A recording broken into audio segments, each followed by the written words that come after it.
So the Moro is the infant startle response, and it is a baby's fight or flight reflex.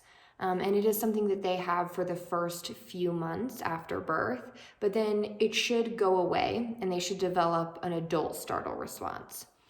And there's a couple of key differences between the two. The main thing is that the Moro is a lot more sensitive to changes in the environment.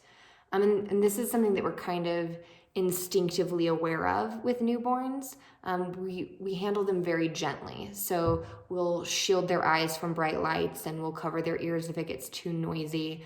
We kind of instinctively know that they're a lot more sensitive. But this should go away pretty early in infancy because this sensitivity is due to them having this startle reflex, and it's due to kind of a general underdevelopment of their nervous system. But as they grow and they get this new adult startle response, they become a lot less sensitive to their environment. And the other key difference between the two of those is that the adult startle reflex connects to higher levels of the brain. So, for example, if somebody were to drop a glass and it were to break on the ground, you would jump first of all, and then you would quickly orient your attention to that noise, and your brain would do a split-second evaluation to see whether or not that was something to be concerned about.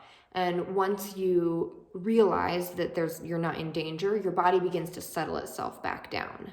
But the Moro reflex doesn't have those same connections. So there's no orienting, there's no evaluation of the situation. The body just goes into a fight or flight mode. So a lot of the children that I work with still have this Moro reflex. It never went away and they never developed a mature adult response. So their fight or flight response is functioning more like that of a newborn, which means that not only are they more sensitive to their environment, but physiologically their body responds to it in an overreactive way.